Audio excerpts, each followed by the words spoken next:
Friends, I wish to acknowledge that we are here this evening on the land of the Worimi people. I would like to acknowledge Worimi elders, both past and present. I would now like to welcome every one of you here tonight for this great event. In particular, I wish to wish all of you who have travelled from Sydney, Maitland, Lovedale, Raymond Terrace and many other communities a great night, and I sincerely welcome your attendance. A woman from Newcastle rang me on Tuesday to ask could she get a copy of the transcript as she could not come. Unfortunately, there will not be a transcript. However, I am pleased to announce that there is a group of students from St Philip's Christian College here tonight who are making a video of this event. I would like to acknowledge and welcome the presence of Meryl Swanson, Federal Member of Parliament for Paterson. Welcome, Meryl. Thanks, Doctor. I would like to welcome Kate Washington, except that Parliament is sitting today, so she will be here a bit later. Kate is the state member for Port Stephens. Our Mayor, Bruce McKenzie, was also coming, but I got an apology today. I was informed that he is unwell. So there is an apology from our Mayor. I'd like to welcome Susan Zenas, the Principal of Tomaree High School, who is also with us. Welcome, Susan. Tim Peterson, Principal of St Philip's Christian College, is also here tonight. So welcome, Tim. Also welcome is Detective Superintendent Wayne Humphrey. Wayne is the Commander of Port Stephens Local Area Command of the New South Wales Police Force. Welcome, Wayne. Tomorrow morning, Professor Helen Christensen and Professor Cyndi Shannon Weickert will be conducting special student presentations at both St Philip's Christian College and Tomaree High School. Before we go any further, I wish to thank all of our sponsors and supporters who have helped to make this evening a great success.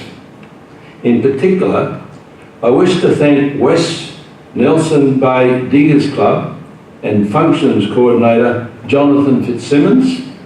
I'd like to thank Ryan and Jessica Palmer, Penny Amberg of Port Stephens Council, Bernie Fitzsimmons of Port Stephens Suicide Prevention Network, Tomaree Men's Probus Club, and Dick Appleby of Tomaree Residents and Ratepayers Association, who have all been of great help. Friends, 27 years ago, our 15-year-old son was attending Randwick Boys High School in Sydney. He was a leading school athlete and a district rugby player. He was also doing well with his studies. However, we started to notice some strange behaviour. So I went up to the school and I was advised to take him to the hospital, where they said, "Your son has schizophrenia." And I asked, "What is that?" I soon learned that tens of thousands of families were struggling with this illness.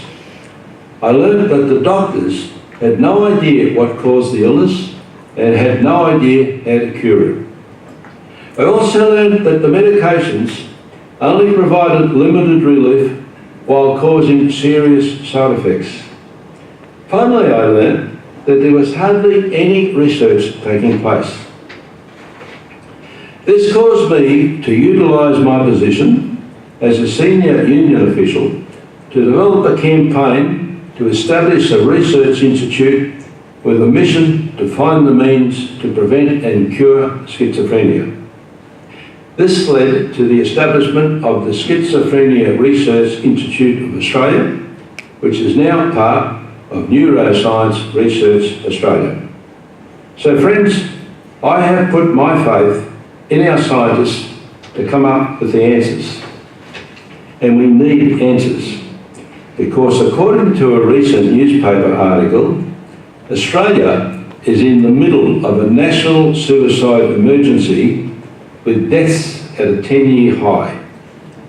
So friends, I now have the great honour of introducing Professor Helen Christensen, Director and Chief Scientist of the Black Dog Institute, who will conduct a PowerPoint presentation. Professor Christensen is an international leader in the use of technology to develop evidence-based psychological therapies in communities and individuals who suffer from anxiety, depression, or who are at risk of suicide. The impact of her work has placed her in the top 1% of researchers internationally. So I welcome Professor Christensen. Thank you.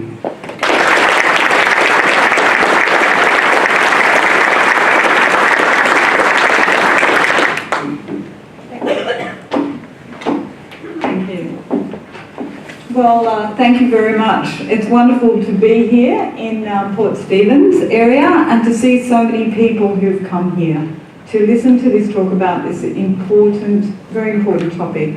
And thank you very much to Don for inviting our Black Dog to come and speak today. So I too would like to acknowledge the traditional custodians of the land and pay respects to the elders both past and present, and extend that respect to other Aboriginal and Indigenous Australians here today. So the question I want to ask today is whether we can prevent depression in our young people. And if we can, why are we not doing it? So to start with, let's look at the facts here. So 1 in 4 young people experience a mental health problem every year. Primarily depression and anxiety. Mental illness can happen to anyone and begins most commonly in late adolescence. Our challenge is that most young people do not reach out for support and end up doing it very tough on their own. Tragically, people do die of mental illness. Suicide is the leading cause of death in our young people aged 15 to 44 years. However, we believe suicide is preventable. We know these statistics tell us that mental illness is common. Oh, beauty. Oh, a laser pointer. Great. Mental illness is common and it's serious. And we know that stigma and misunderstanding are getting in the way of people talking about what's going on for them and reaching out for support when it's needed. So now let's look at these figures in a little bit more detail. More than 560,000 young people in Australia experience depression and mental health problems now. That is, if you think of Port Nelson, Nelson Bay here, it's not 1,000 Port Nelson Bays, it's 10,000 Nelson Bay populations right now in Australia, youth experiencing a mental health problem. It's a huge problem. And let's look here at the problems when they emerge. They emerge rapidly in adolescence, making it a prime time for intervention. On the left-hand side here, you can see the rate of mental illness for 11 to 15-year-olds. Look at the rate for 16 to 17-year-olds. Goes up to nearly 20% in young women.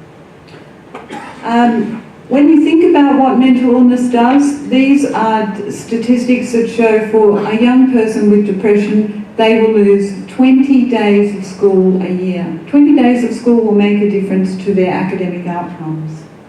It depends on the type of disorder, but major depressive disorder, 20 days a year. And if we look at self-harm, around about 12.5% of young women engage in self-harm. We have a rising tide of mental health issues in our youth. Yet, despite this rising tide, this is how I see what's happening. We have a rising tide of mental illness, and yet we are in denial. The next slide, please. This is HMS denial on the calm water, rising tsunami of mental health problems. Now, these numbers are only going to get worse and to get larger as we advance towards 2060. This next slide gives an estimate of the number of people who will be in their 17 to 15-year age group as we move from now, which is about 2017 here, all the way through. This is an estimate of how many young people will be affected. This is an estimate of the number of young people in this age range. This could be an estimate of the number of young people who develop a mental illness over this time. And we know from the scientific evidence that around about 15% of depression can be prevented. So just looking at this green slash here, from now till 2060, we can save $4 billion because that's the cost of young people developing mental illness. And of course, it's not just money, as we know, it's so much suffering that we experience. I mentioned earlier that mental illness can occur in any family. This is a typical family from the 1960s, all lined up outside church. There was another baby that did come along after this photo, and I'll show you rolling forward now another 10 years. This is the same group, the same family here. 10 years later, the young people developing into young adults, and the young children still developing. And then 50 years later, I don't know if you can recognise me there. That's me on my all fours. This is my family, and this is my brother Andrew, who was one of the middle boys, and he developed schizophrenia in his adolescence. And you can see just here the ravages of having mental illness, both in terms of physical health and mental health, and the burden that it causes. Can we do anything to prevent this? Certainly 40 years ago, people weren't thinking about it. We now have an opportunity, I think, to really think about what we can do. So failure to intervene leads to long-term disability. So, what can we do? How do we prevent mental illness? In my late 20s, I started a parachute jumping course, jumping from small planes. One day, I actually had the epiphany that if my parachute did not open, I would not be landing safely. It was quite an epiphany. The parachute had to open, or I would not survive. And I want to use this metaphor to describe what's happening with our youth. Essentially, they are jumping out of planes without parachutes. And it's up to us as a community and as parents and concerned citizens to provide those parachutes. What I'd like to talk about now is the research that we're doing to try and identify effective prevention programs for young people. Trying to find those good parachutes. The first trial I'm going to talk about was something that we did in schools in Sydney about 2 years ago. One of the key factors that young people really get upset about is the fact that they have to do their high school certificate exams. Actually, I had 3 children who went through over 4 years doing the high school certificate, and I don't think it's just the children who get upset about having to carry the family through that particular period.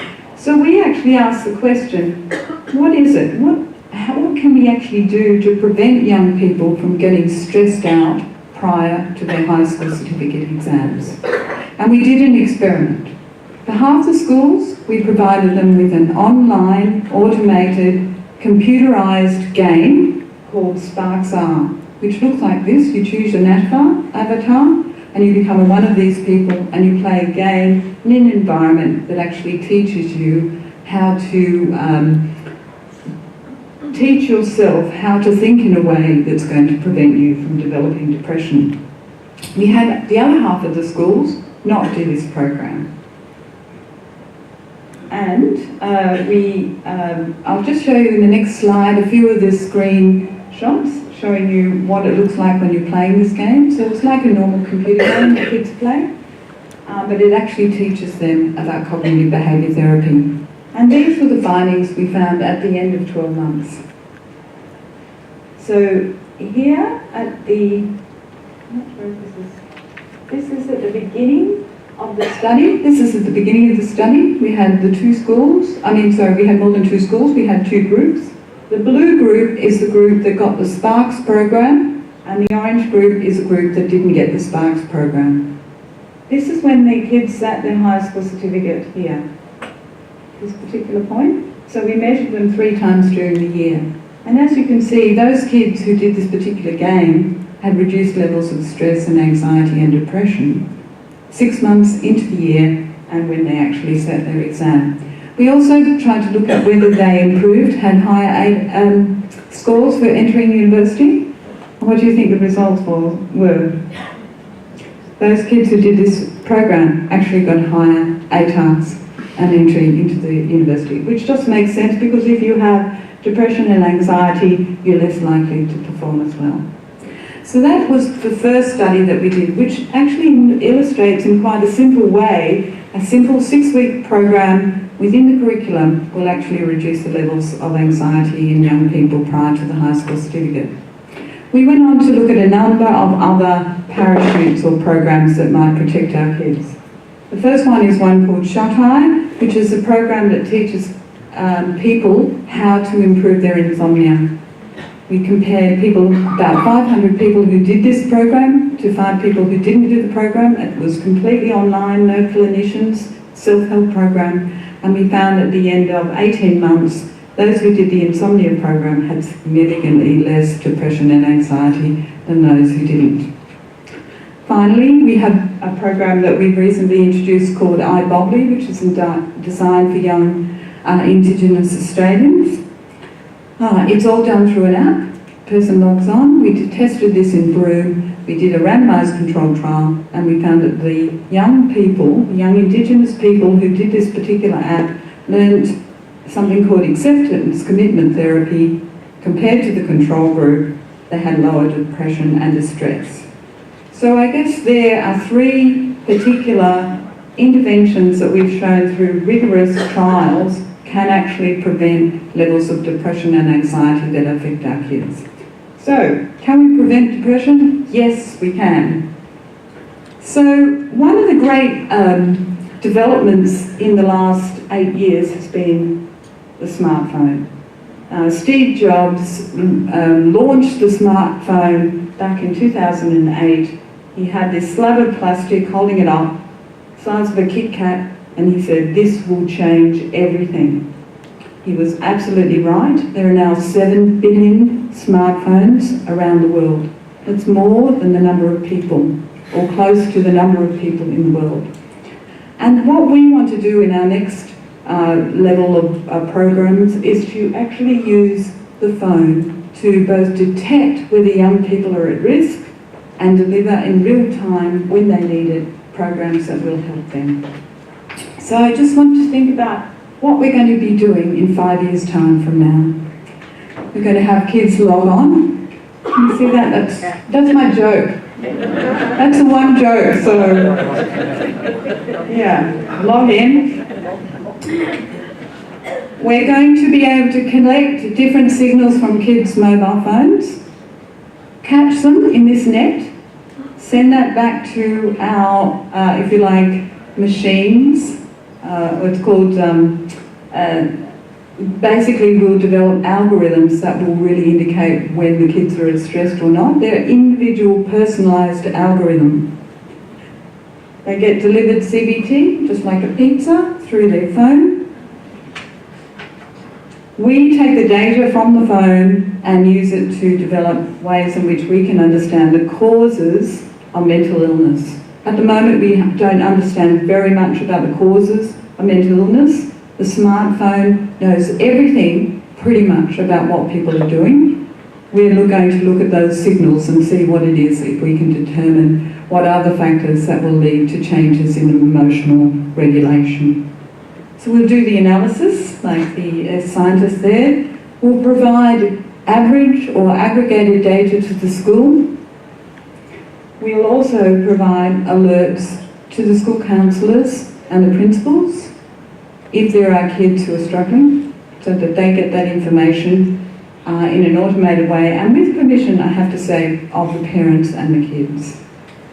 Finally, the young people themselves will have information about their own mental health delivered straight to them as well, which they can use and which will help them in how they maintain good health across time.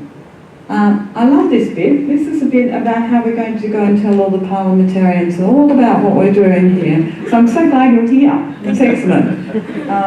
But yes, the idea is that if we can actually do this in the next research part of our project over the next 2 to 3 years, that is our goal. Do everything we can through the smartphone, catch every kid, and see how well we can progress the delivery of prevention programs. Just like to say 2 more favourite developments that we're working on at Black Dog. One is called Smooth Sailing, which is a program that guides kids through self-help programs and into services through schools that we're actually trialling now in the Northern Rivers area of New South Wales. And the second, this is my favourite, is called Sleep Ninja, which is a mobile phone app to help kids learn how to look after their sleep. So, at this point of talks, people always ask me, what can I do? What can I do in the community? What can we do? And I'd say, please ask us for a brochure about what programs work that can be used in schools. Lobby your schools, don't have to lobby your school because they're here, to introduce only programs that are evidence-based that we have shown or others have shown around the world do actually prevent depression. Contact your local health services to find out how you can help young people. Undertake a program to learn how to talk to young people or how to listen to young people. Volunteer at the Black Dog Institute. Use the mental health access line to guide yourself to the right treatment if you need it. And if you're interested in suicide prevention, I can see that there is a wonderful network here who will be available to talk to you. So finally, I'd like to thank everyone for coming. I think we really do have a problem. We can do something about depression, and we should. Thank you.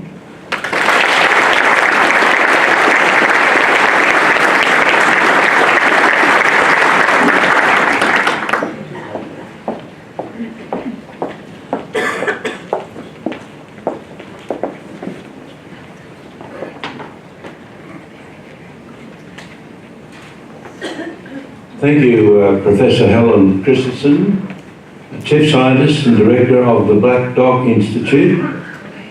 I now have the pleasure to introduce Professor Cyndi Shannon Weickert. But before I do, I just want to also announce that both Professor Helen Christensen and Professor Cyndi Shannon Weickert will be available to take questions from you, directly from the audience, during our Q&A, which will follow after a short break. We'll hear Professor Cyndi Weickert first, we'll have a short break, and then we'll have our Q&A. So I now have the pleasure of introducing Professor Cyndi Shannon Weickert, who is the Macquarie Foundation Chair of Schizophrenia Research. Professor Weickert and her team have identified that there is neuroinflammation in the brains of people with schizophrenia, suggesting anti-inflammatory agents may be of therapeutic benefit. Her team is currently conducting clinical trials. She is considered among the top 3% of biomedical researchers in Australia so I welcome Professor Cyndi Shannon Weickert.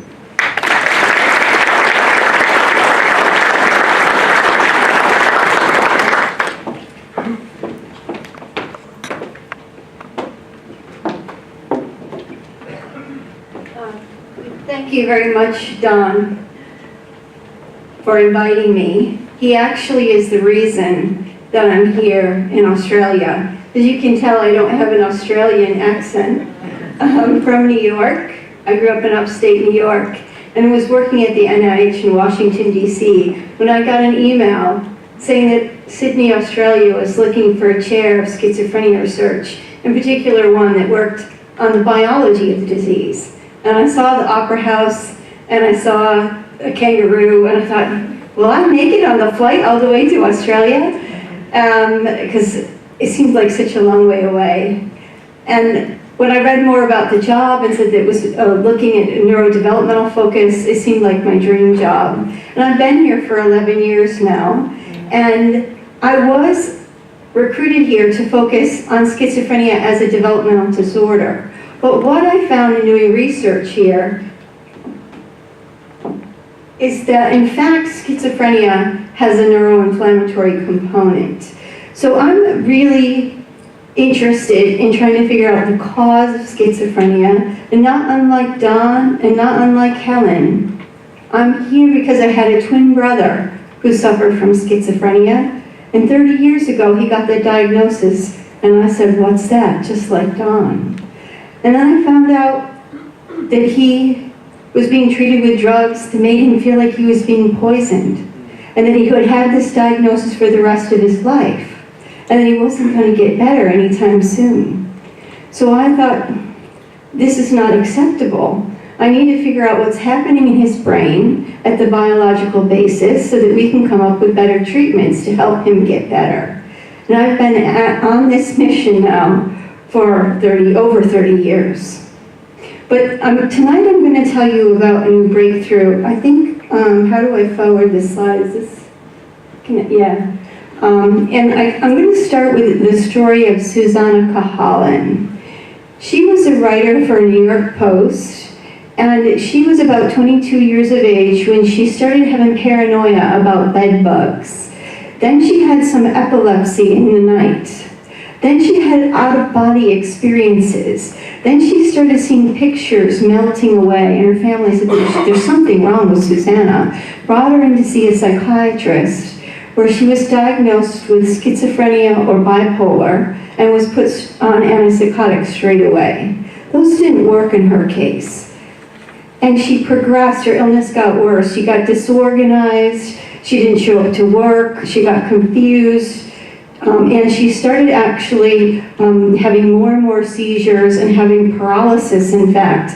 So it was when she switched from the attention of the psychiatrist to the neurologist that they finally diagnosed her with a new form of essentially schizophrenia, NMDA receptor encephalitis. Now, if you talk to the neurologist, they say that wasn't schizophrenia at all. If you talk to the psychiatrist, they may say the same thing, but presented in the same way.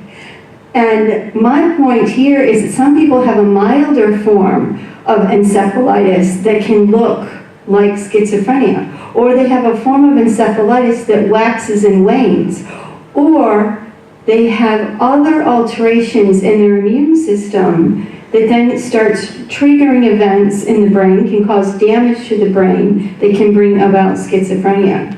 So why haven't we realized this for so long? And this is actually a picture of an artist, and he actually painted pictures of a cat as he, quote unquote, descended into madness. And you can see what really happens is this break from reality, this bizarre delusional state. So your brain is giving you signals about what's happening in the world, but they're actually not accurately reflecting what's in the world. And you can have experiences of being paranoid and feeling scared and afraid, and also oftentimes you have auditory hallucinations and hearing voices in the sense of thoughts being inserted. So this brain that you've known to grow and trust throughout your childhood and early adolescence starts giving you misinformation. And what we know is that when you get a diagnosis of schizophrenia and you get put on antipsychotics, about 30% of the individuals actually don't respond to antipsychotics. They're considered treatment resistant. And 80% of the people with schizophrenia, even once they're on the drugs, can't lead normal lives and actually don't have full-time employment. And we know a person, when they have schizophrenia, are 30% more likely to commit suicide. And Susanna Cahalan actually felt so disoriented and scared that she almost jumped out of a window at one point in her illness. But you know, Susanna Cahalan's story is really important is because once they defined the biological basis for her psychotic symptoms, she was actually cured. She went into complete remission when they drained her blood and put new antibodies in. It's called plasma electrophoresis. So why didn't we realize, why is there this debate between a biological basis of schizophrenia versus there not being a biological basis? Because psychiatrists define schizophrenia as not having a biological basis. As soon as they find a biological basis, they say it's organic, it's not schizophrenia. So by definition, schizophrenia is a diagnosis where there is no pathology. However, I decided that there must be pathology in my brother's brains and in brains of people with schizophrenia, at least to a certain extent, and at least at certain times when they were acutely psychotic. Now, in the field, when I joined it, everybody was focusing on neurons. As neuroscientists, we tend to focus on neurons because these large cells, the purple cells and the orange cells, are the communicators of the brain. They carry information, they do the fast-acting neurotransmitters, and a lot of the drugs that are used in psychiatry will alter neurotransmission. So that's been the major focus of neuroscientists in the field. Can I go to the next slide? But what I actually found is that the focus on these large purple cells was not correct. There's actually a smaller subset of cells here shown in orange that are more pathological. And this pathology was missed because it's not necessarily at the level of the cell, but the molecules within the cell. So unlike Helen, that thinks she's going to find the cause of major mental illness at the population level, what I'm saying is I think the cause of major mental illness is not even at the whole person level, not even at the cellular level, but at the molecules within the cell, potentially. So then what happens actually when a cell is dysfunctional, is actually weakened in its ability to operate, is that you can have runaway excitotoxicity, and then the tissue can be damaged. I'm not going to get into all the genetic and environmental reasons why these cells can be damaged. One of them is stress, and so I actually respect and appreciate that Helen is trying to reduce stress in our youth, because if we can do that, then we can keep these cells healthier. There's other reasons like genetic reasons and other environmental reasons that make these cells vulnerable. One of them is cannabis exposure, but there are many, many different reasons why these inhibitory interneurons can be weak. And then these excitatory cells actually are overactive. And so can we go on to the next slide? I'm not going to go through all the different types of inhibitory interneurons and all their different acronyms because it's a bit of mumbo jumbo, but trust me that I've measured a lot of different molecules in the brain and we find a lot of deficits. So the normal healthy brain, control brains would be at 0, and many of these colored bars are below 0, particularly the pink bar. Can we go forward? We've mapped these molecular changes, and you see in this one layer, layer 2, they're exaggerated. Can we go forward? So again, this is the neuronal pathology. Hopefully you can see this. Can you go forward here? So what you actually see is what I'm talking about, these large pyramidal neurons being stressed out at a molecular level, having oxidative stress, and then having cytokines being produced. So there actually is tissue damage. Can you go forward? And so I'm going to look at the neuroinflammation. Can you go forward? And just show you evidence that actually people with schizophrenia have inflammation. So these different markers tell us that they're the brains are actually in an inflammatory state. So what you see here is cytokines. That these are traditionally molecules that the immune system cells use to communicate to one another. And this is really the research that changed my direction in Australia. So I was thinking about development and about inhibitory interneurons, but we actually found an increase in these immune-related molecules and pro-inflammatory cytokines, which told me for the first time that the tissue is actually in crisis, that the cortex was in crisis. Because you don't have inflammation in a tissue that's healthy, or you have very low levels, I should say. So what also is important about this is not everybody with schizophrenia was in an inflamed state all the time. They actually found about 40% of the people with schizophrenia that had an elevation in these markers. If you go forward, you see the distribution here. Notice that it's not actually only found in schizophrenia. We can find some people that are controls, and these are typically older individuals, say, let's say 70 to 80 years of age, and they also can have some inflammatory changes in their brain as well.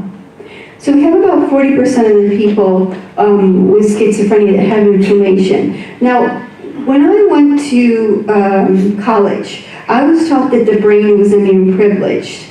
And what does that actually mean? That means that the immune cells don't interact with the neurons. So we had this neurocentric view, and plus we had this dogma that taught us that the immune cells can't interact with the brain. And I'm actually going to show you evidence that that's not the case, particularly in people with schizophrenia. But first, what I thought we would do is act this evidence out, because number one, I want you to remember it. Number two, I thought it would be more fun.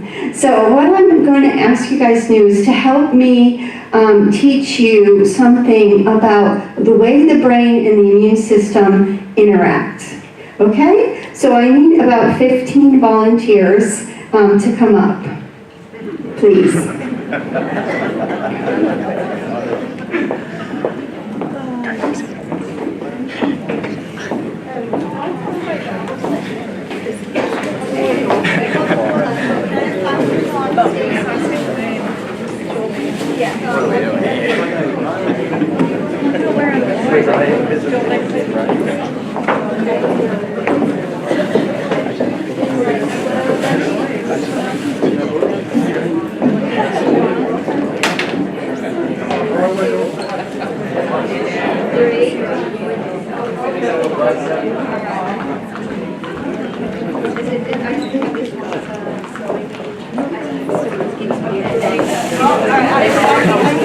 I need 5 people up here. I need 5 people standing right here. Okay? And then I need, can you actually okay? And I need one more. Good enough? Okay, no, if you're standing there, you can't wear the t-shirt. You gotta be over there. Yeah, over there. You guys have to be over there. 1, 2, 3, 4. Over there, please. Can you come up? Okay. All right. So now, stand here, please. What I want you to do is take a wide stance, touch your feet together, and put your arms on each other's shoulders. Okay. Now I want you to hold on to that. Just keep it down for that. I want you to hold on to this. I want you to hold on to this. Okay, so you guys put your arms up in the air. These are the neurons, okay, in the brain. Now, these guys are the blood-brain barrier. So the blood-brain barrier, there's tight junctions. Notice that there's no space. Well, there should be space. Put your feet together, guys. Okay? There's no passing of the information from the blood. So these guys are the blood. Why do they have different T-shirts on? Can you go up and be part of the blood-brain barrier, please? Okay. Oh. Okay, sorry. Thank you so much. All right, so let's start again. You guys are blood cells, okay? And what you have is you have a chemical, there's one of your balls there. You have chemicals that you use to communicate. So you guys have your arms up, and what I want you to do, catch catch, and I want you to throw the ball among yourself. I figured this was great for Australians because you're a very sporty bunch. Okay, so what I want you to do is these are chemicals that the neurons are using to communicate to one another. So you guys represent the neurons, and I want you to throw and catch those balls. Those would be the neurotransmitters, okay? Then we have the blood-brain barrier here, and then we have the blood cells. Now, the blood cells want to communicate to the neurons? No. In the view of how the brain works, they're actually not thought to be able to communicate. So hold your ball like this. I want you to put one arm out. This is the old view. Walk by the brain and just cruise by, don't stop for lunch. Just this, so the white blood cells aren't supposed to come in contact with the brain. Okay? You get this idea that, okay, we don't actually, okay, good. No, you can't. Say if you wanted to try to throw that ball over, you couldn't, okay? So what's happening in people with, you can't. Okay, keep going and then just go back to where you started from. Okay, so what I'm saying is happening in the brains of people with schizophrenia is that there is actually trauma here. And then there's a microglia activation. Then there's cytokines. And what happens when these cytokines hit these cells, they actually change. And you stick out your flag. Okay, you stick out your flag too, okay? When there's disruption to the neurons, the glia get involved, and they change the brain endothelium, the blood-brain barrier. So they're sticking out these flags, ICAM. So when you guys walk by this time, okay, if you can have your arm out, two of you are going to get captured. That's a monocyte. That's a macrophage. That's a natural killer cell. That's a B cell. That's a T cell. Okay, did you capture one? Somebody capture on that flag. Capture. You missed one. Okay. All right, so that's exactly what happens. So just stay there for a second. Don't get totally disrupted yet. So you get caught. You get caught because your arm grabs onto this arm. Okay? And you get caught and the blood cells keep flowing. And they get tethered and they roll in, but then guess what? Come back here. What happens is you actually make it into the brain stem up here. Look what we've got. We've got cells actually gaining entry into the brain. And what are they doing with those balls? Throw them at these guys. They've disrupted the neuronal communication. All right, so how do we know this is the case? Well, we actually look, okay, you guys are having a lot of fun here, but we actually look to see which T-shirts do we find in the brain. We don't find T cells, we don't find B cells. We actually find macrophages and monocytes and natural killer cells. These ones would be the ones that we find markers. We don't actually find the cells themselves all the time. It's like finding a needle in a haystack, but we see more of the T-shirts. Now, my goal is to actually find the whole cell now. So I just want to give you guys an idea. This is going to transform the way we think about schizophrenia because it actually shows the blood immune cells have a way to directly interact with the neurons, the ones that are conveying information and controlling our behavior. So this is a whole game changer, you guys. And now that we have this knowledge, we can actually think about the brain differently and the neurons in the context of the immune system. How does the immune system communicate to the neurons, and how does disruption in the neurons change the blood-brain barrier to disrupt and to make things, the transmigration of cells happen. And then we can try to block that to see if it'll bring about therapeutic benefit. Okay, so thanks very much. You guys can keep the T-shirts and the ball.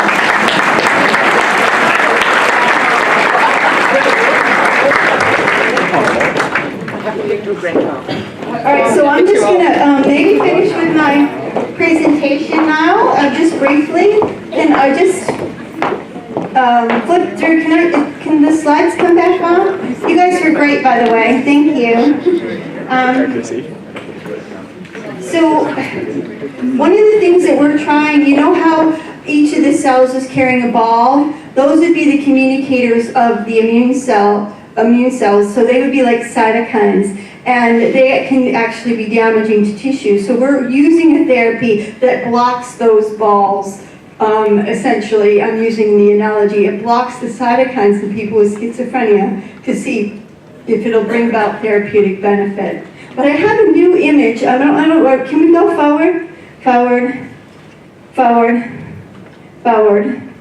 Glial cells, that was me with the cytokines forward. This is all the evidence. Look at how highly vascularized. We did one little blood vessel there, but look how highly vascularized the human brain is. So we've just been thinking neurons, neurons, neurons. We're lucky if we think glia, but think about the blood vessels. Let's go forward, forward. That's the ICAM. So this is the money slide here, what I want you to remember. It's not just neurons in the brain. There's these glial cells, and they can produce more of these molecules. We can think of them as balls, as cytokines, and they change. These are the layer that was down forming the tight junction. I asked them to put their feet together to illustrate, a wall that the blood cells couldn't pass through. So the blood cells are passing through, and then when there's more cytokines in the brain, you see these blood vessels have more of this ICAM, and then these cells actually can squeeze through the blood-brain barrier, and then they can change the function of the brain. Maybe if this was happening to you, it wouldn't feel so good either.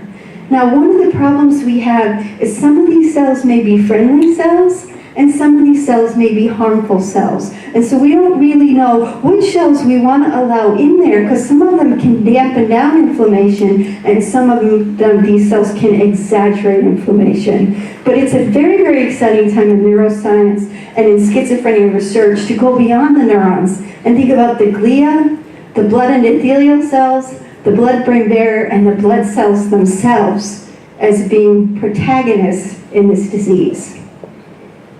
So I'm going to leave you guys with that, and we can take questions later.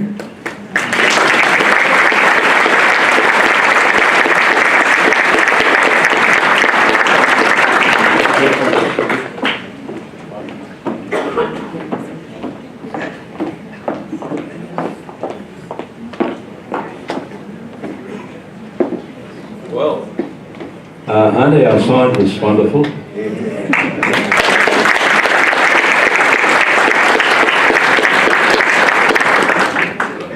As Cyndi has said, both Professor Helen Christensen and Professor Cyndi Weickert will be available to take questions soon after the resumption. We're going to have a short break shortly, but should you wish to go on the mailing list of Neuroscience Research Australia and or the Black Dog Institute in order to receive their newsletter, please go to the display table during the break.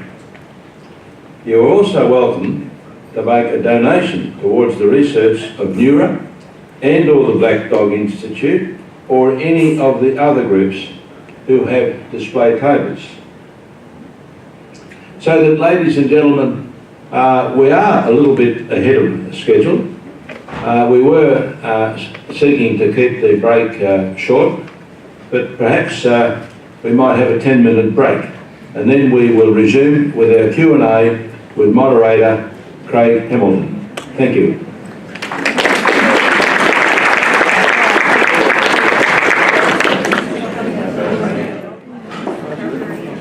I'd also like to announce that a State Member of Parliament for Port Stephens, Kate Washington, has arrived, so welcome, Kate.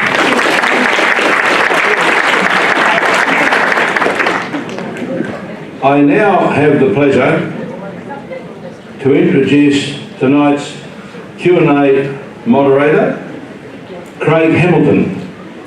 Craig is a well-known broadcaster and mental health advocate. He is a great friend of the mentally ill. And I'd like to invite Craig to come up on the stage, and I'd like to also invite the other members of the panel who Craig will introduce. Thank you.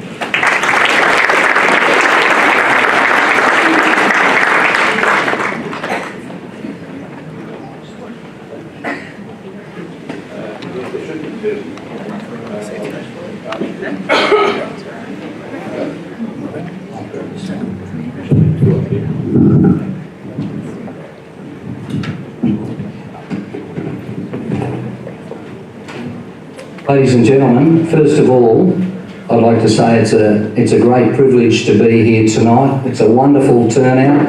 I would like to thank every single one of you for coming along. This is this issue is something that's very dear to my heart. I would like to also acknowledge the great work that Don McDonald has put into this night. He's a terrier.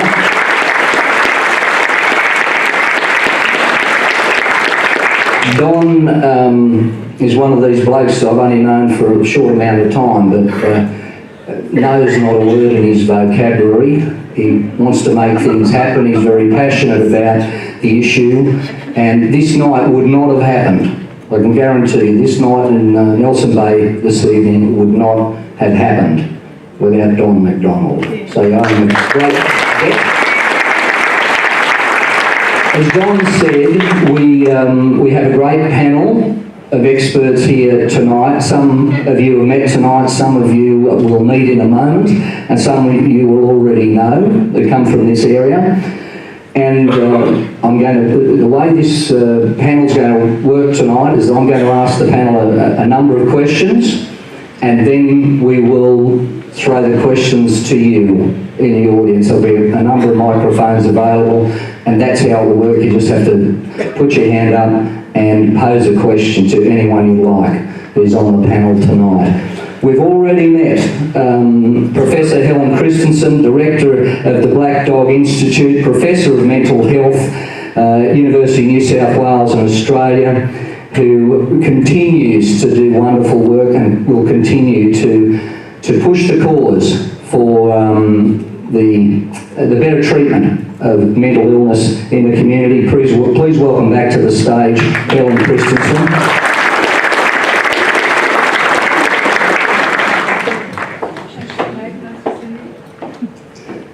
Also, Professor Cyndi Shannon Weickert. We've heard already from Cyndi tonight, a wonderful presentation as well. So please welcome Cyndi back to the stage. Also with us tonight, and I think many of us forget, but those who have been through the health system, have had mental health issues, have had family members who have had mental health issues, the coalface is the GP. That's the first port of call before you even look at being referred to a psychologist or to a psychiatrist. It's the GP. That was my experience, and it is for many. So please welcome Dr. Tony Plummer, who is based here, a senior partner at Nelson Bay Medical Group. Tony, thank you for being here tonight. I'm sure many of you here tonight are aware of Tony. I'd now like to introduce and welcome to the stage someone who, like me, has a lived experience of mental illness, diagnosed with schizophrenia, a broadcaster, a consumer, Richard Schweizer. Richard, welcome.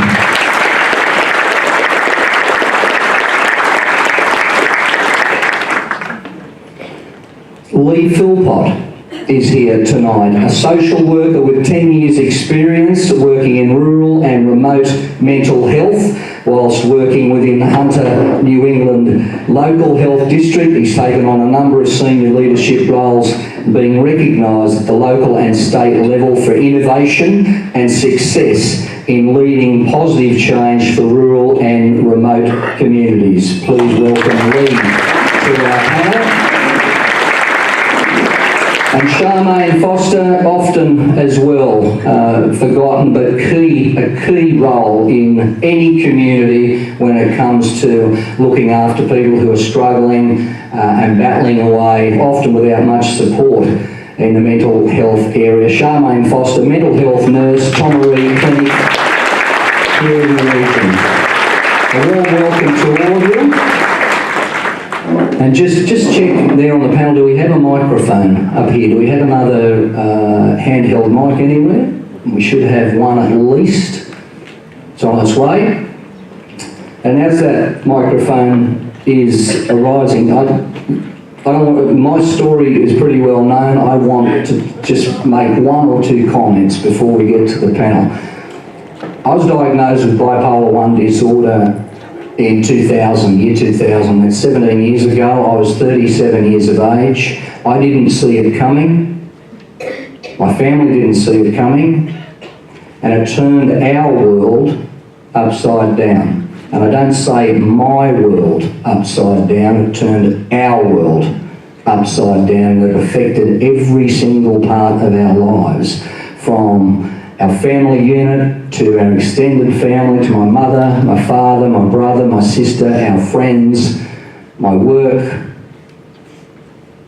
It's the toughest thing I've faced in my life. So if somebody says to you that these mental illness is something you make up or just snap out of it or get on with it, or it's not that bad, if you have a serious diagnosable mental health problem, it'll be a challenge. It'll be a challenge. But as a number of our panellists have said tonight, there's a way through, we're working on it, and we'll all continue to work on it, and there is definitely some light at the end of the tunnel. So that's all I wish to say on the issue tonight. I'm very pleased to be here as your moderator tonight. I might start at the end of the table, if I could. Professor Helen Christensen, your comments tonight in your presentation, are we closer today than we were 5 years ago? Do we treat schizophrenia and other mental illnesses better today than we did 5 years ago? One of the biggest things I've noticed over the last 20 years is that people actually now believe, that is clinicians and others, that you can actually prevent these disorders from happening.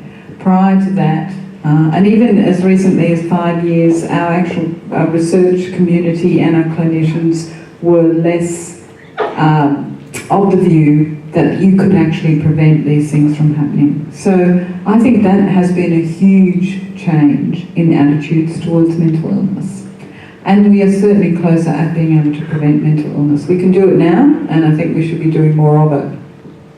The statistics that we've seen in some of the presentation slides tonight show, what crisis level Australia is in. Are we diagnosing mental illnesses, schizophrenia, bipolar disorder, depression, anxiety better today? And does that indicate the diagnosis is better, or is it more widespread?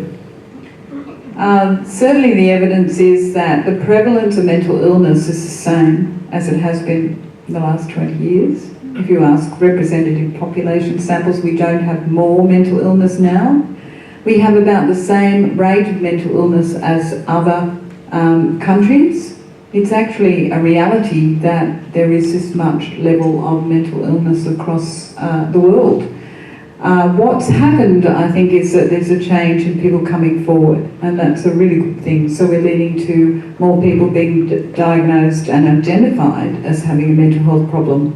But I would have to say, rather than us being in crisis around this huge number of people developing an illness, I think it's more that our diagnostic systems are in crisis, because what we used to think were different categories of mental illness have all been turned on their head as we've understand more about the genetics, more about the imaging, more about the behaviour of mental illness.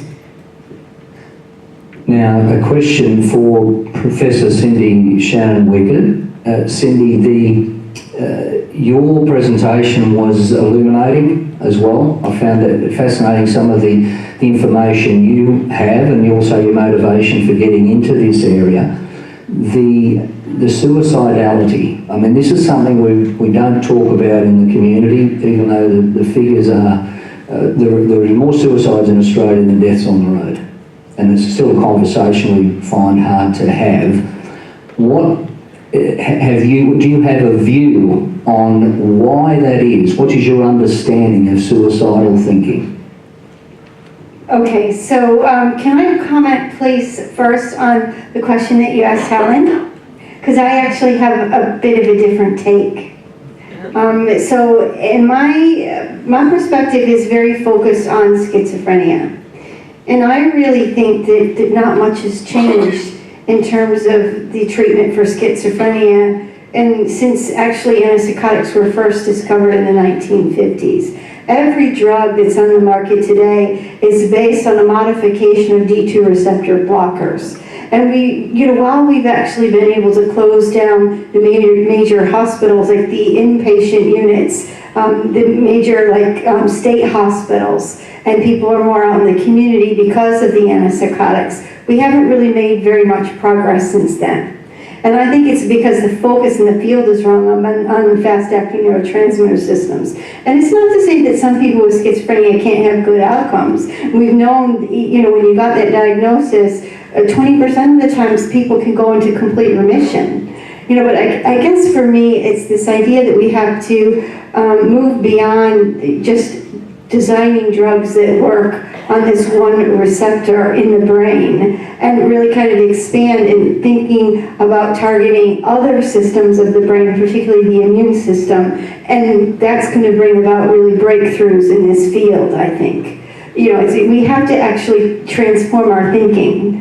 And instead of the drug companies just perseverating on making more and more of these pharmacological agents towards that one target, there's a real opportunity here, and it's actually the researchers that are driving it. It's not the drug companies. And you can imagine the difficulty that we have trying to do this innovative research, because it's very expensive to do clinical trials. And, to get our hands on repurposing drugs that have been developed for other immunological diseases to treat people. But we're starting to see some signs of benefit in that area in the field. So, but it's not actually in the clinic yet. So there's a big difference between the excitement in the field in terms of the genetics pointing to immunology, the epidemiology pointing to the immune system. Like I said, this new discovery, NMDA receptor encephalitis, which, by the way, that's going to be a movie, so I hope you guys get a chance to see that. But we really need to we need a game changer, and I think this is going to be it. Kelly doesn't disagree with me. I think it's compatible. Okay, so we apparently agree. Now, I've forgotten your other question. Sorry, I'm giving you... No, I have another one for you, but I will come back to that. Okay. I do wish to ask you another question, which I'll come back to. Dr. Tony Plummer is here, as I mentioned, GP in the local area. Tony, I've asked you, roughly, how much time per week would you spend in the community, face-to-face, with people who have mental health issues? That's an easy question. Every day for the last 35 years. Every day. The percentage will be less than half of the patient load, but you're looking at 25 to 40% of patient load have a mental health component to other parts of their comorbidities, or whether it be heart disease, diabetes, growing up, growing old. It's definitely the number one health problem in general practice. Now, I would imagine that for someone who's a GP, with these issues being so complex, then you often would be overwhelmed because of the time that you would need. Yeah. Do you feel overwhelmed by the amount of time you have available to you to do all these things, apart from other, day-to-day problems, health problems? Therein lies my request for help. There's not much GPs can do about illicit drugs and the misuse of social media, particularly amongst adolescents. Interesting what the principals think of the high schools that are present. Second thing is the failure of networking amongst Australians, whether it be with their family lives or with their friendships. And they all overlap all these things. And the third thing is how to address self-esteem, self-direction, motivation, because a lot of these poor souls struggle with self-esteem as a result of whatever's going on within their mental illness. Then, of course, we have the doctors and other health professionals. We get it wrong. It's admitted we get it wrong. The undergraduate training of medical graduates in Australia is poor, I think, in some ways related to mental health. And even postgraduate GPs, I think we should spend more time as a sort of, at the moment we have sort of a category A and category B training for continuing education. there should almost be isolated C points where you have to do continuing education in mental health. The second thing to do with my profession is the drugs. I've seen 70 drugs for antipsychotics, the 80 drugs, the 90 drugs. I mean, now we're in the 2020 drugs. They were horrible years ago, to be honest. They were horrible, the injection and otherwise. We don't use them anymore. But the last thing is where I think general practice can make a difference. I need help, which is every GP in Australia. So I'm a great advocate is to have Charmaine, who's on the floor here with me, mental health nurse, that she looks after the top end of the tree. And when you go to a casualty department, you triage 1 or you triage 5. If you go left, you go to a chair. If you go right, you go to a bed. The triage 3, 4s and 5s are the ones who are seeing us in general practice. The top end ones see the 2 professors and their colleagues and see other specialists, and they see them regularly. But there's a lot of people, the majority of the people are 3, 4s and 5s, which are the ones that go to the chairs. And we need help of those 3, 4s and 5 categories to stop them falling through the cracks. What we need is to be seen by a mental health nurse in general practice so that we not only see them regularly, but when they're starting to crack, we see them more often. And that's my solution to tonight's gathering. I'm interested to know what my colleagues on my left think about that. So in short, the services, the resources are not there. Not in general practice. It's too limited the amount of time. And if you've got a significant mental health problem, they're often crisis driven. Think about what happens in crisis. You have a crisis with a newborn mother, a mother with a newborn. You have crisis often with aged care, with loved ones having dementia. And you have just about anything you can imagine. Heart disease, there's a reaction and whether it be organic or non-organic, there's a reaction, and that's time. And so in general practice, we don't have time. So, but if you allow 30 minutes with a mental health nurse as part of the team, so when I look at diversity of mental health in years to come, instead of looking at my eyes, I want to see 2 sets of eyes. My team member, mental health nurse, and myself, equivalent, throughout Australia, looking after those loved ones. And the other thing too, with mental health nurses, they know every part of the networking system in Australia. Black Dog, research, and the continuing education of mental health nurses would be invaluable in general practice. Would be invaluable. Thanks, Tony. I might get you to hand the microphone on to Richard now. Richard Schweizer, thank you for coming along. Richard, you might like to just give us a bit of background on your story. So I was diagnosed with schizophrenia in 2003.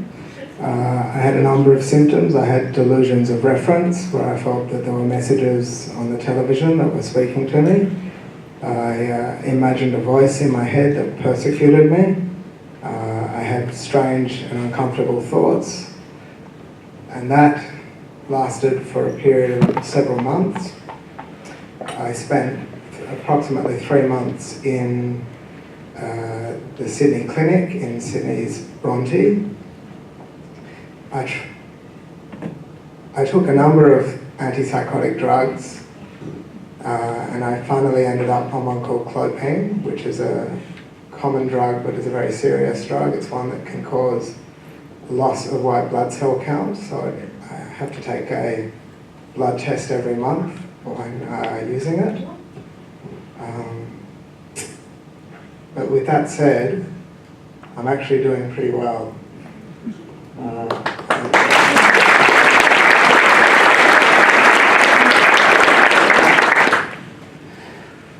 How did you end up in the clinic? That's the thing that fascinates me, because I know my own story. I know how I ended up in acute care the first time. Many people, it's a long journey of ill health before they end up in good care. What was that? How did that happen for you? It did take a while. I think I saw free counsellors at Sydney University in the period before my hospitalisation. And I remember seeing one in particular who said to me, when you walk out of here, keep your feet on the ground and go and talk to your mum. And that's exactly what I did. And so from there I saw a GP, and she was very supportive and very understanding, but she said I needed to go into the clinic, so that's what I did the next day. And I was there for about a period of 2 months. Then I came out and had, not a relapse, but things weren't going well, so I had to go back in. And that was when they put me on clopine. Did you get a diagnosis of schizophrenia early? Yes, I did. My GP diagnosed me with schizophrenia, and that was a very difficult experience. It was one where I felt like I was falling into a dark cave, if that makes any sense. I guess it's very difficult to go through a diagnosis like that and not be changed very deeply and personally by it. Thanks very much, Richard, for sharing those experiences with us tonight. Lee Philpott, I might hand the mic on to you, Lee. Your experience as a social worker, you'd have seen, you'd be at the coalface with this. Quite a lot, yes. So I guess, to give my background, I started off working for Hunter New England Mental Health many years ago now, down at what people might know as the old James Fletcher Hospital, working in what they used to call at the time the dual diagnosis unit, so complex mental health, drug and alcohol, and then moved on through there and ended up working up on the Queensland border around Macquarie, Narrabri, providing or managing the mental health services out there. And in the last 6 months I've been fortunate enough to be heading up the mental health and drug and alcohol team within the primary health network. So shifting from those tertiary sort of presentations to looking at the overall redesign, I guess, of primary health services. And looking at how we best spend our money, because one of the things that I think at the PHN that I'm acutely aware of as being responsible for mental health and drug and alcohol programs is that every dollar that we put into mental health services actually has to deliver an outcome for people. It's not enough to say we delivered 200 sessions of counselling, but are we actually making things better for people? Because I think that's the really important thing. And just to add to some of the comments before, I think that we have a system at the moment that a lot of our services depend on how sick you get. You've got to be this sick to get into this service, you've got to be this sick to get into this service, this at risk. And what we're trying to do and what we're looking at, while we need more acute services for those that do meet those criteria, we also need to be investing in early intervention services that pick up people a lot earlier. And certainly that's where we're looking to put a lot more of our resources, so that people aren't having to put that bar, I'm not sick enough to go to my GP, I'm not, unwell enough to get to. On top of that, just to add to the comment about mental health nurses in general practice, the Primary Health Network currently funds the Mental Health Nurses Incentive Program, which employs, I think we've got about 35 nursing providers that work in general practice. Unfortunately, that's a program we inherited from the old Department of Health before we became PHNs. We're really pleased to be looking at investing an extra around about $1 million from June in putting more nurses into general practices. Whilst we're doing that, we're also looking at how do we make it more appealing for nurses to come out of the tertiary system and into primary health, because we know that's where they can make a difference, and certainly that early intervention again before people have to go to hospital. So we'll be putting out something hopefully in the second half of this year, looking for expressions of interest from general practice and private providers around providing additional nursing services into GP practices and into primary care. Good news. Now, Charmaine, and after I have a quick chat with Charmaine, I'm going to throw the questions out to the floor. So if you have a question, don't be frightened. Put your hand up. That's why we're here tonight. It's an open forum. So just think of a question or two you might have for the panel. You've got a great panel here tonight. Don't waste the opportunity. Charmaine, as a mental health nurse at Tomaree Clinic, have you got busier as well in the last, like Tony, in the last 3 or 4 or 5 years? Hi everyone, thanks for coming.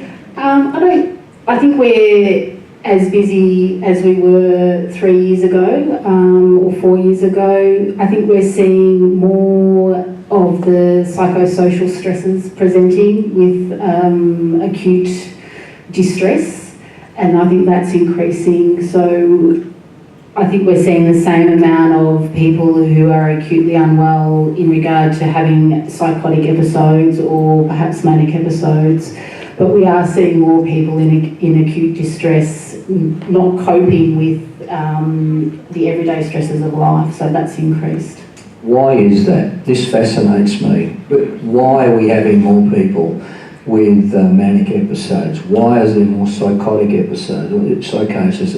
Is it drug-induced? Are we seeing more drug-induced psychosis with ice, with marijuana? Is this the reason, or is there something else at play? I think there's two separate issues there. I think we are seeing more drug-induced psychoses led by ice, as well as looking for young people having a first episode psychosis induced by cannabis use. But I think also, as one of the professors said earlier, we're also looking at this from multiple realms of impact on everybody's ability to deal with their lives. So we're looking at the disengagement of young people in their community, disengagement of families in their community. We're seeing fracture of families. We're seeing increasing domestic violence, substance misuse, and I think all that's impacting on people's ability to maintain their mental wellness as well as their physical and spiritual wellness. No, I think you're on the money there, and I could talk here tonight for an hour on social media, not the great evil, but social media. But if you have a balanced view of it, I think we are today as connected as we've ever been in our lives. The world is as connected today as it's ever been. Technically, your capacity to talk to someone on the other side of the world, but by the same token, we're as disconnected as we've ever been. Just to underline your comments about communities, that's not healthy. That's not healthy. And that's one of the challenges I see as well. Now, I might throw questions to the audience now. Now, we have microphones. Where are they? Just so we can get a microphone to you. We have a question down the front here. The lady in the red and black top will first cab off the rank. Thank you very much. First off, I would just like to acknowledge all the carers in the room who live through the hell every day with caring for our families. My son has treatment-resistant schizophrenia. He was diagnosed in 2011, spent 10 months in hospital, is on clozapine and olanzapine, and he has really no recovery whatsoever. He lives in a delusional world. He doesn't even recognise me as his mother. It was great to hear the research you're doing, but where do we go from here? What is the next step? What can now be done from this research to help my son get better? Although there are some complications, his schizophrenia come from a genetic disorder, 22q11 deletion, which is he's missing a part of chromosome 22, and through that research they have found that in this missing chromosome there's 35 to 40 genes that are missing which relate to the dopamine and affect the frontal cortex. So there is that extra complication, but is there any hope for my son to have some sort of a normal life ever again? I'll throw that down to Helen and Cyndi, if either of you'd like to have a crack at that. Well, I'm a carer too, as you know, and I never give up hope. I think we're closer now than we've ever been. I mean, there's a lot of new discoveries, a lot of new genes. I think with this insight now that the immune system is involved, you know, there may be, there's multiple reasons why you get schizophrenia. Your son has BCSF, and I'm not an expert on VCSF, but I think that we're definitely in a better position now in our stage of understanding the disease than we've ever been in the history of humankind. I have heard on the grapevine that there are going to be big changes at Prince of Wales Hospital in Sydney, and that there is great interest in establishing a psychosis institute, not totally research, but a connection between research and treatment. It's true that it does sound, it's a very big, difficult road to go, but I think now people are actually investing in trying to do something more specific for people like your son. Yeah, I guess that's a good opportunity to say there's going to be a new schizophrenia research clinic established in Sydney. It'll be a tertiary referral clinic that actually will be housed at Neuroscience Research Australia, so with the biologists. So very, very difficult cases will be referred there. There'll be a team of experts looking at the case, endocrinologists, immunologists, biologists, psychiatrists, and nurses, and even nutritionists. So if we kind of use, the idea is we pull all this expertise across traditional clinical silos. So you have a doctor that does this or that, the other thing, that we're hoping that's a way forward to make advances and to use these complex cases to really interrogate the biology and get a better understanding. And those would be case studies, and then we can try to find paths forward. So thank you for mentioning that. Thank you very much for your question. We have another one. Just shoot your hand up if you do. Got a couple over here. Go ahead. Hi, I just would like to say thank you for all of you guys speaking today. It's information that's really interesting, and it's getting everyone talking about mental health and the importance of mental health. I'm a lecturer at the Newcastle Business School, and my research is actually in mental health service adoption and how can we best actually engage youth. And so looking at the innovative techniques that are actually occurring that Helen, you were talking about, is how best can we actually get youth using these apps, considering there's all this clutter when you think of social media, how are we getting them to use it beyond the school realm so that they're engaged enough to use it, and then using these tools after school. So getting that mental health literacy up. That's a fantastic question. It's really about engagement. We are doing some work in workforces as well, fireys and people who have high stress occupations, young guys working and so on. But really the question comes down to me is, we keep talking about why aren't kids help seeking, which is right, how can we get them to the services? It's really more a question of how can we provide the opportunity for young people to engage. So there's a lot of things young people are doing online, like going and doing a lot of social media, talking in groups, in a way that's a clue to us about how to get to them, because they're feeling confident talking to each other in these peer-to-peer groups, whether they're good or bad for their mental health, but that's actually where they are, because they feel safe there and they want to be able to talk to other kids, and sometimes it can be a bad thing. So the question really isn't like how do we make kids use the services, it's how do we provide the opportunity for them to engage with evidence-based interventions. So great question. Thank you for your question. Now we had a couple more. Yep, thank you.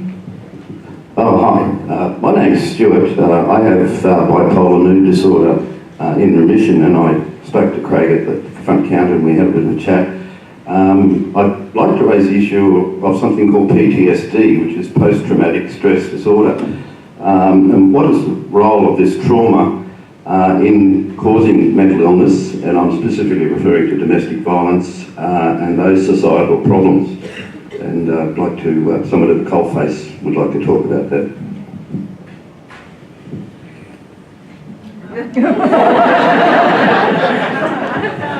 Tony. It's, just imagine it's the Olympics, mate. Pass the baton, it's the relay. I was happy to do that. PTSD, well, PTSD is a good word, post-traumatic stress syndrome. It's used loosely and it's used for isolated. I mean, the classic ones have been World War I, World War II Vietnam vets with their horribilis dreams and night events. And the other PTSDs are anything you can imagine, whether it be losing a friend or a relative or anything that's valuable to you. So what do you regard as valuable in that sense? And that's a loss. You experience the loss and you have a reaction to that event. PTSD, as far as I'm concerned, is not amenable to medication. It's amenable to personal one-on-one help, usually a combination of a GP and allied health, the mental Charmaine's equivalent, and also allied health psychologists, if that helps. But whether there's an inflammatory component in the brain, and I must say I do agree with the two professors, there has to be some inflammatory process going on with the brain. It's a bit like, and I agree with this concept that the girls use of a mild form of encephalitis. And you get repeat events, and eventually these chronic schizophrenics become brain damaged and mute, almost demented-like. And I do like that way that it was presented. But with PTSD, I wouldn't be surprised that down the track, if you get so enveloped in your hurt, and that hurt could be anything. PTSD can happen at work, it can happen from bullying, it can happen from the loss of a close family member. Grief from husband to wife or wife to husband can be horrible. I had one male patient commit suicide. I've had 3 patients commit suicide in my 30 years, one of which was a male patient who lost his wife and he just couldn't see his way around. Like, do you call that PTSD? You have to call it, don't you? We call it grief, but it's actually, he had an event in his life where he experienced a serious loss and he could not see beyond that event where he could create happiness. Even my father, my mum was killed in a car accident in Sydney. My father never recovered, to be honest. That again, we call it, you call it a grief reaction, you call it a depressive illness, but he missed mum. And for me, that's a PTSD. But it envelopes so many things. I mean, every one of us in this room would have had a PTSD event. Every one of us. I guess it depends on what level of damage it causes, how much it affects your day-to-day living, how it affects your sleep pattern, how it affects your thinking processes, how distracted you are from your day's events. I hope I've answered the question. I think you have, very thoroughly. Thank you, Tony. Thank you for your question. Stuart? Yes, I think we have one here, and then there's one up the back. And yes. Yep, there's a couple here too. Yes, you got a mic. Go ahead. I think this fellow was first. Yep, thank you. So my question is for Professor Christensen. Your stats in your slideshow suggested that there are more young women who suffer from mental health issues than young boys. Do you think this is because our boys are more resilient, or is it because girls are more likely to seek help and therefore become a higher statistic? So the stats I was talking about were for anxiety and depression, and it's true that women are much more likely to experience anxiety and depression at any age over the lifespan. What I didn't put up there was drug and alcohol or conduct disorders, which are much more highly represented by boys. So I think you're getting a different type of coping response to the stressors that people experience in conjunction with the vulnerabilities that they have. So yes, I think women are constitutionally different and they have different roles, particularly in adolescence, but there's different ways that people cope, and boys tend to cope by drinking and acting out, and girls internalise.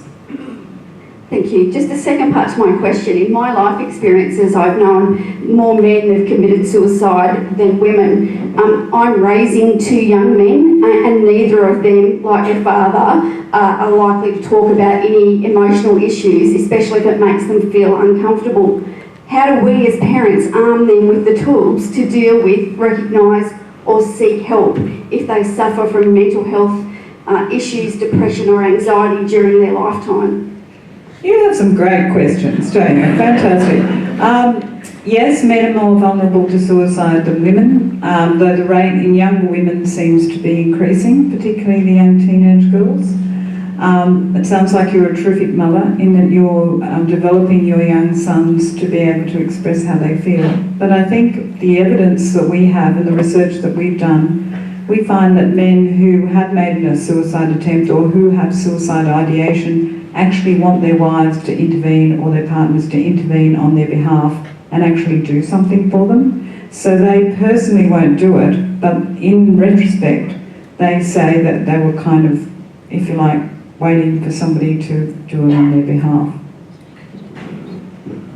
Okay, thank you for your questions. Yes, sir. Just reverting for a moment back to PTSD, in the armed services, police and those fire and rescue, obviously many of the workers are exposed to horrific levels of traumatic stress. But I understand only a relatively small minority are really seriously affected by PTSD. Is there any either knowledge of why that is or research going on as to why that is? You're correct. For example, they did a study, I don't know if anyone remembers when the aeroplane went into the side of the hill in New Zealand, the Erebus disaster. It happened in the mid-1960s, 80s I think. And they looked at those people who went in as the people who were rescuing or cleaning up basically afterwards, and looked at the level of post-traumatic stress disorder that arose in people who were in those particular jobs. And there were very, very few people who actually developed a post-traumatic stress disorder. So the idea about it is what they call the stress diathesis model, which in many different disguises now is still the basic idea, which is the vulnerability that you have in constitutionally interacts with the stressor out there, and for some people, particularly those who have higher thresholds for various sorts of vulnerabilities, will be the ones who will be more likely to experience PTSD. One of the key things is multiple traumas are those particular events that are likely to induce it even in ordinary people. So 1 or 2 traumas, then you get repeated trauma, and it's pretty much higher and higher numbers of people who actually develop PTSD. So I don't know if that answers your question, but that's... Okay, thank you for your question. Yes, hello. Yep, if you have a microphone, obviously you're in the queue, so just shout out. Yep, go ahead. Hi, yes, look, I belong to Compassionate Friends, and for those who don't know, that's for people who've lost a child It can be to suicide, it can be to a motor accident, anything, illness. And my son died 5.5 years ago, suicided. He had schizophrenia and he was sick for 14 years. I found it very difficult, this is why I wanted to bring this up, I found it very difficult in that time to ever have a consultation with his doctors. It was as though, and this isn't uncommon, I know it's not uncommon, I don't know if any of you have experienced it, I'm sure you have. And my husband experienced the same thing when he moved up to Lismore, my son. Anyway, recently, at a meeting of Compassionate Friends, there was a woman there, and 18 months ago, they tried all they could to get their son into help. It didn't happen. Again, they were ignored. What is happening about that? I think, Tony, do you want to have a go at that? Pass the baton. Well, you're at the coal face. But I think, you know, to lose a child is has enormous hurt. And I think anything associated with that hurt, including the people who were the carers, whether they be the medical profession or otherwise, there's often mixed emotions and often anger. Why didn't someone stop this? Why didn't someone do more? It happens all the time. And I think we all have to appreciate when you experience something horrible like what you've experienced, there's no way back. You can't take back the hurt. And every night you wake up, every time you go to bed at night, you think of something related to that event. And it's very distracting. And some people are more vulnerable, as Professor was saying before, some people are more vulnerable to that hurt in longevity than others. Interesting, your conversation, I think, as you were saying that my mum was killed in a pedestrian crossing. So you know what I do every time I cross the road? Think of mum. And I think, am I distracted? Yes, I am. But that's my scar, my hurt from my loss. In many cases, other people's losses, like the loss of a child. I mean, I have five children and 5 grandchildren, and I think I'm always, when I babysit my grandchildren, I have this horrible thought about doing something wrong, because they are a quarter of me, but there's something special about someone's responsibility of having that child in your care, even for a moment's time. This isn't about distraction-free. It's about malpractice. It's about the fact that John, in the last time, this is his father, the last time he was trying to admit him, no one would listen to him. I talking about I'm talking about the fact that we are not listened to, the parents aren't listened to. The people with the illness will often be able to, as you know, be able to go away, and you know, and unless you're living with them, you know what it is, and you know what they're going through. I mean, really, I remember a year after Mum was died, I went to a schizophrenia fellowship meeting with midwives. It was a little hall, and there were about 50 people there, and I'm speaking to these people about what had happened to me, but also trying to get them to the bridge walk across the, Sydney Harbour. I was looking on the sea of defeated people. That's what I'm saying, is that we are powerless. And I'm over it. When I heard this the other day, and I haven't been involved in mental illness, I was an activist for many years. I tried everything to keep my son alive. It was my optimism that kept him living. But ultimately, he couldn't do it any longer. It was too hard, and I understood completely. But we weren't listened to. That's what I'm doing. Charmaine, I might like to throw that one to you as a mental health nurse. I think over the years mental health services have gotten things wrong, and our poor performance in the past about listening to carers has been brought to the forefront now. And in New South Wales, the Mental Health Act has been changed to include the rights of the carers, the rights of the primary carer, the rights of the nominated primary carer of a person who presents to a mental health facility must be listened to. Myself as an accredited person under the Mental Health Act, Tony as a medical officer, we are able to schedule people to hospital if we feel that they meet certain criteria. Part of that criteria is that we must take heed of what the carers are telling us. So at times, even though the person is sitting in front of us, very calm, telling us, no, my mother's crazy, no, it's my brother that's doing this.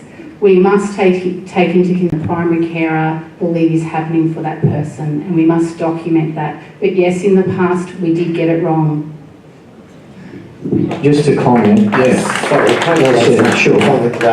Look, one of the things that, in addition to listening to carers, and I think, you know, I've done lots of work with Carer Assist, who are they're actually contracted by the LHDs to provide carer support services to people within Hunter New England LHD. But more than just listening to carers in the times of crisis, we also need to be listening to consumers and carers when we're designing services, when we're looking at, it's not just about what do I think as a clinician, you know, or a social worker or as a nurse, we think this service is going to be great for the people of Port Stephens. It's about listening to the consumers and carers and saying what meets your needs. It's not about us. And one of the things that we are trying to set up at the moment through the PHN is a specialist advisory panel for our team to be looking at specialists in the field who can provide us with advice about what services need to look like. Our goal is to have at least 50% of that